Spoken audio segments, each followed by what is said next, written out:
प्रभारी जी का नाम श्री ब्रजवान सिंह गुर्जर है। हमारे स्कूल शासकीय कन्या उच्चतर माध्यमिक विद्यालय मेहगांव जिला भिंड मध्य प्रदेश में CCLE के अंतर्गत नाटक होने, हम मुकदमा हवा पानी का नाटक करेंगे।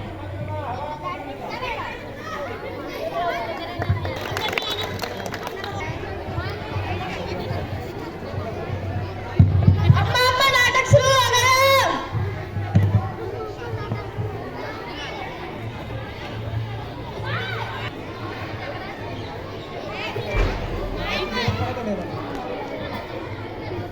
माइक की जरूरत पड़ा बोलने के लिए।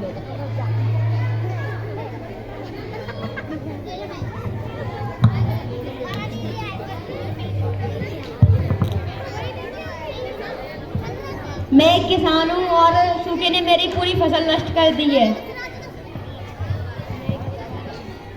मैं एक दूध वाली हूँ और जहरीला पानी पीने से सारे जानवर मर गए। मैं एक ऑफिसर हूँ, दूषित पानी पीने से मेरे बच्चे की मृत्यु हो गई है। मैं एक व्यापारी हूँ, बरसात में मेरी दुकान और घर सब बह गए। मैं पानी हूँ और सबकी जिम्मेदार मैं नहीं हूँ। अरे आप लोग लड़िए मत, सब अपना अपना काम करिए। चलो चलो। मंत्री जी महाराज की एंट्री है, आप अपना डायलॉग बोलिए। अरे महाराज की एंट्री, महाराज की, महाराज की।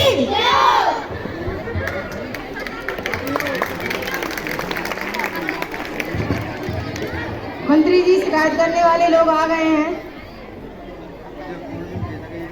हाँ महाराज, जिनके बारे में शिकायत आई है, क्या उन लोगों को भी यहाँ बुला लिया गया है? हाँ महाराज, आज सब शिकायतें हवा और पानी के बारे में हैं। वो सब पास कई कमरे में बैठे हुए हैं। ठीक है, मुकदमे की कार्रवाई शुरू करें। पहले पानी को बुलाया जाए। महाराज की जय हो।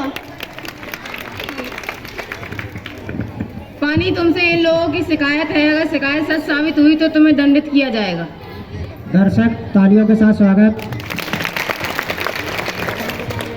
महाराज मुझे नहीं मालूम ये लोग मुझसे क्यों नाराज हैं। मैं एकदम निर्मल हूँ महाराज। महाराज, लोगों की पहली शिकायत यही है कि पानी अब निर्मल नहीं रहा। नदियों और नहरों में अपने साथ गंदगी बहाकर ले जाता है।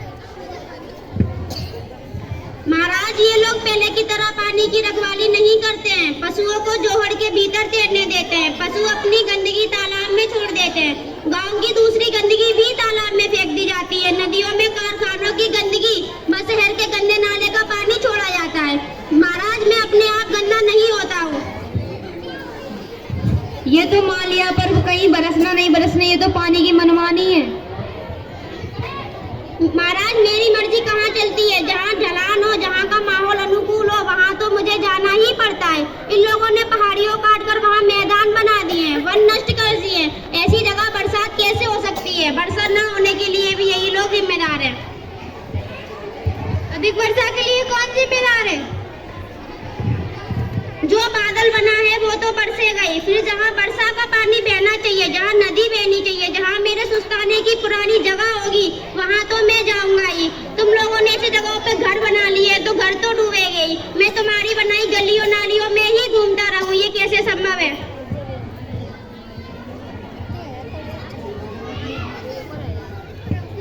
नहीं महाराज, हमने अपना गांव सदियों से ऊंची जगह पर बसा हुआ है। हमने नीची जगह पर कोई घर नहीं बनाया है। फिर भी इस बार हमारा गांव बाढ़ का शिकार हुआ है। क्यों महाराज। महाराज पानी आँख सुनकर चलता है। नहीं महाराज, मैं देखकर चलता हूँ, इसीलिए तो ढलान की तरफ जाता हूँ। मैंने कभी ऊंची जगह पर चढ़ने की कोशिश नहीं की है। ये लोग जानते हैं कि इनके गांव के पास एक पहाड़ है जिस पर पहले बहुत से वृक्ष होते थे। मैं पहाड़ से उतरते समय उन वृक्षों के बीच से होकर आता था और सीधे पानी के रास्ते या नदी और नाले में बहता था। अब इन लोगों ने पहाड़ियों से वृक्ष साफ कर दिए हैं। मैं वहाँ से उतरता नहीं हूँ, बल्कि लुढ़कता हुआ नीचे आता हूँ। मुझे खुद नहीं पता होता कि नीचे मैं कहाँ गिरूंगा। और कोई शिकायत? तुम्हारी चुप्पी इस बात का गवाह है कि तुमने भी इन कार्डों को मान लिया है। तुम्हारा भला इसी में है कि पानी को निर्मल तथा उपयोगी रहने दें। महाराज की, महाराज की। तालियों के साथ। ठीक है।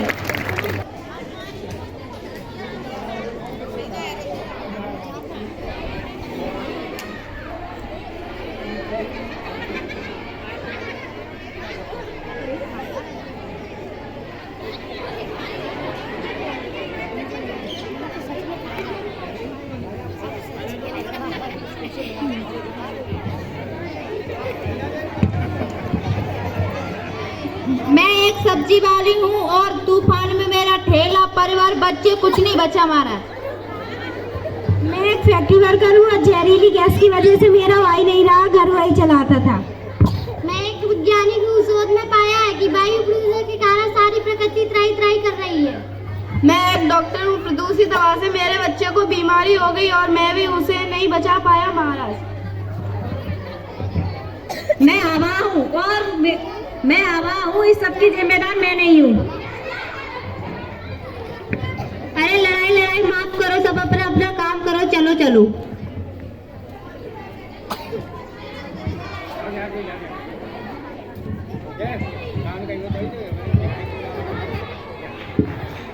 महाराज की, महाराज की।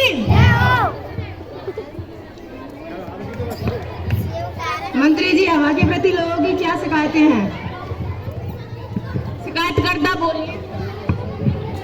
महाराज की जय हो। महाराज, आजकल हवा में खुशबू नहीं होती है, हर समय हमारे यहाँ बदबू फैलाती है महाराज।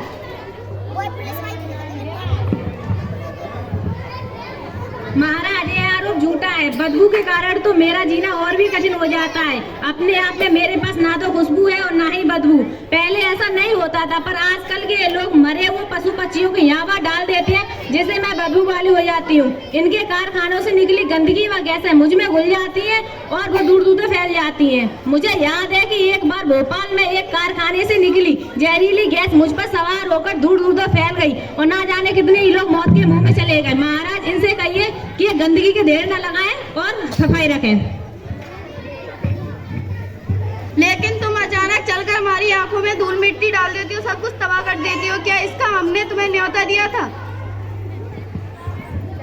महाराज, मैं हवा हूँ और चलना मेरा काम है। आप कहती हो तो मैं चलना बंद कर देती हूँ। अरे हवा रानी, नाराज मत हो, धीरे धीरे तो चलो, सांस लेना मुश्किल हो रहा है।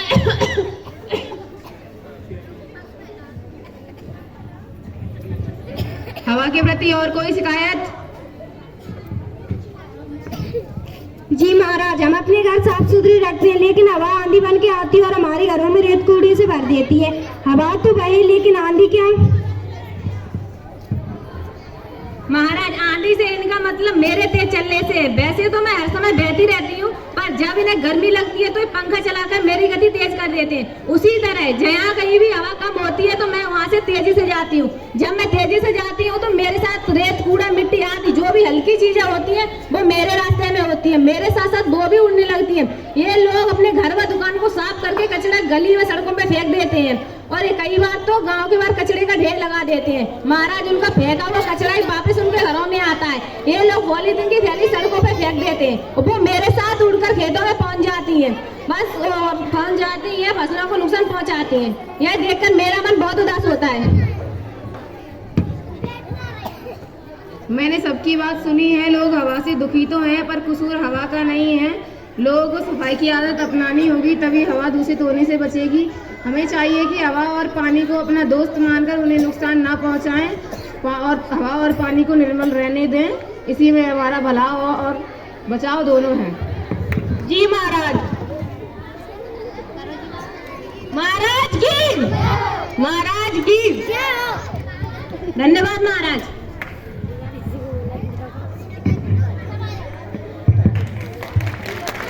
तालियों के साथ बहुत जबरदस्त तालियां, एक साथ बोलेंगे तालियां।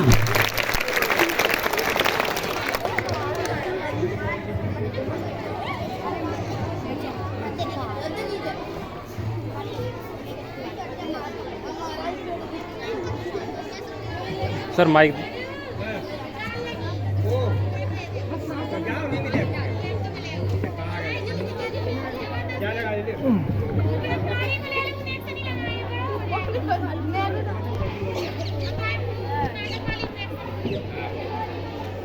इस नाटक से हमें ये शिक्षा मिलती है कि हमें पानी और हवा को स्वच्छ और निर्मल रखना चाहिए। हमें पानी और हवा को